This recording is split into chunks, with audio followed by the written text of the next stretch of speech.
at how can we use the data analysis function in Excel to be able to complete some of the calculations we need to analyze a set of bivariate data. So you can see in previous videos, we've gone ahead, we've done our scatter plot, we've calculated our correlation coefficient, we've done our least squares regression line, and we've prepared our residual plot. We all did that individually, and that is one way of doing it in Excel. Another way of doing it is using the data analysis tool that goes ahead and does that calculation for us. So what we want to do is up in the data tab and then go across, and you should see a data analysis option. If you click on that data analysis option, it gives you different types of data analysis that Excel can complete for you. And you want to select the regression and go OK. So what you want to do is go ahead, complete the input to allow Excel to do the calculations for you.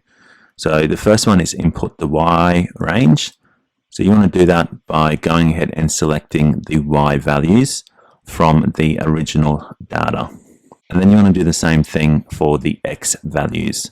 So as long as you've selected the input area, if you go and highlight on the cell, then and select it in the original data, it will make that selection in the input value for you. So then you want to make sure that you've got the residuals and residual plot selected. Sometimes that will not be automatically selected, so make sure you're going and selecting those two values. And then you can choose your output options. Now your output options, you can either put it into your existing worksheet or create a new worksheet. So I'm going to create a new worksheet and then go OK.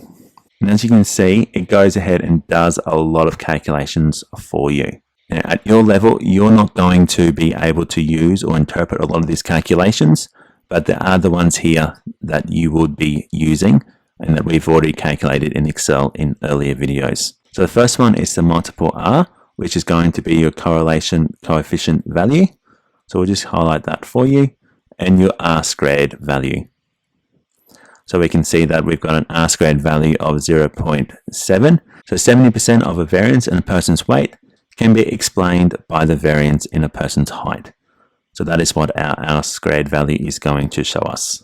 So, and you can see that our correlation coefficient of 0.838 is going to match the one that we calculated manually using our function in Excel. So then we've also got our coefficient values, so our intercept and our X variable. So negative 109.376, which is our Y-intercept or our A value. And then we've got our 1.01789, which is our gradient or our B value. It's also gone ahead and calculated the residual output for us for each of the data sets or points of data in the data set. So all 44 of them.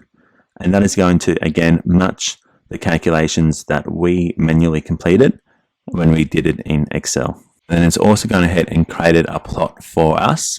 Now, it looks a little bit different to the one we created, but if you want, you can use your chart design functions to be able to go ahead and make some changes.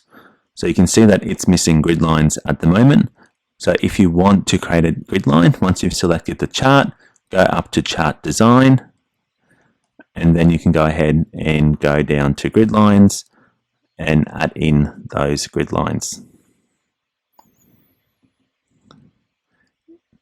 And then you can also add in your additional grid lines if you wanted to do that for your residual plot as well. Now you can see that the data again has been scaled from 0.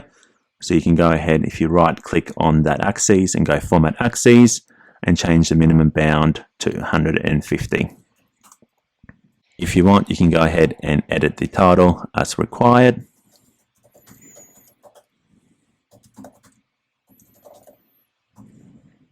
So that's a function you can use in Excel. So you might like to prepare the calculations using the functions in the other videos, and then use this function as a way of checking to see how your calculations went. So that's an example of how we can use the data analysis function in Excel to be able to complete our calculations.